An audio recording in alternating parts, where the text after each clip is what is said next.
guys, and welcome back. We are looking at the next term in this list. But before I do that, I want to show you what to do if you have a median for an even number. So I really should have put this in the last video. I just didn't catch it in time. So, median for an even number of data. And let me show you what I mean by that. So suppose that you have these scores. These would not be high set necessarily because there are more than 5 of them. Sorry. That should be a 23, a 30, and a 37.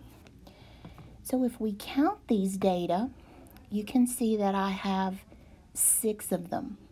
So whatever this test was, somebody took 6 subtests to get these scores. If you look back to our high set example, there are only 5. So if you have an odd number of scores, your median is going to be very easy to see.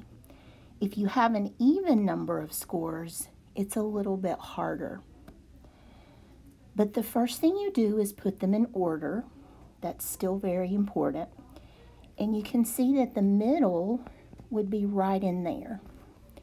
There are 3 on each side of my arrow, so the middle, the median, is in that area.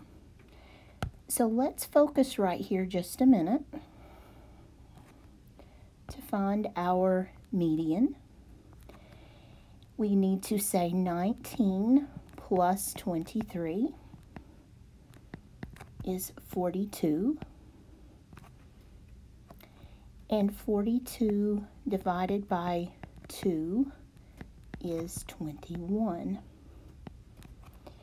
So what I've done essentially, I found the mean. So I did a mean of those 2 middle scores to get the true median.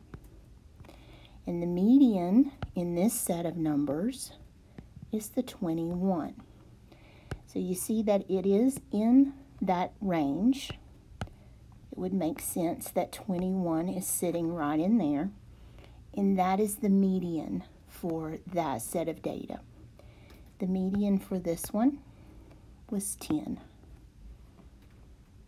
So there are 2 different median problems to show you how to do 2 different types of those. But median is the middle value.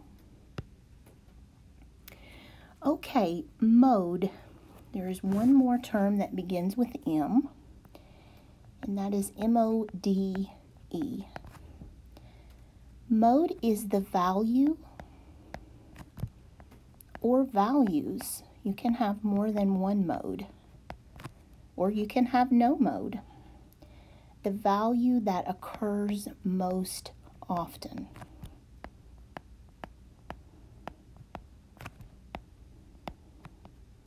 Or most frequently. So if we go back up to our high set scores, I'm not going to scroll up there, but let me just remind you of what those were.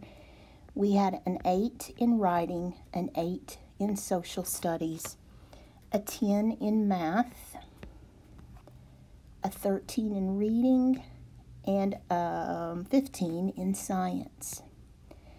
So I'll look at these values and I ask myself, is there one that occurs more often than the others? Is there a tie? And in this case, there is. I scored an 8 on 2 of my tests. So 8 is the mode. The mode is 8.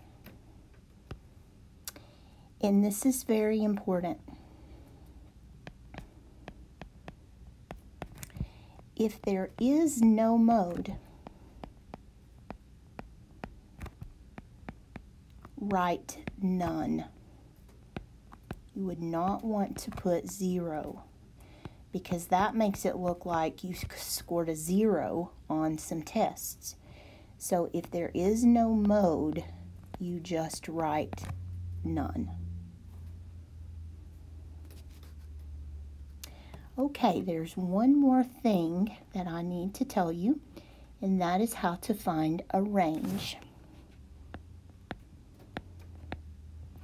And to do range, you subtract the lowest value from the highest one.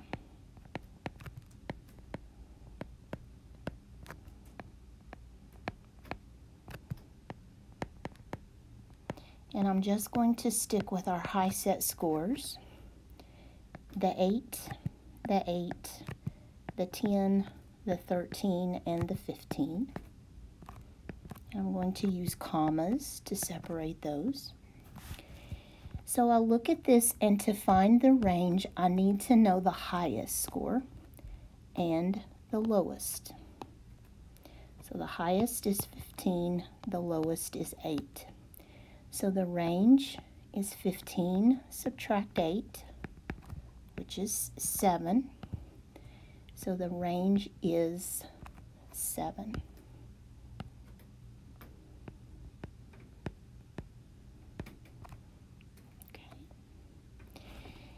Okay, the measures of central tendency are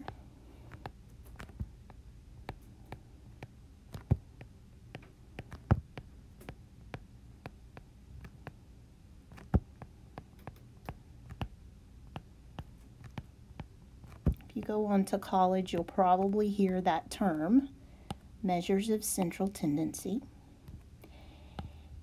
Mean, median,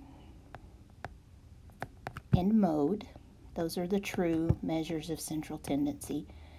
I am going to throw range in there too, because I want you to know for high school equivalency how to find those 4 values. Mean, you add and divide. Median, you put them in order and find the middle. Mode is most, and range is highest minus lowest. Okay, I'm going to stop the video here, and in the next video we will look at some word problems related to this skill, and I'll show you how to do some of those, and then we'll move on to weighted averages. So I will see you in the next film.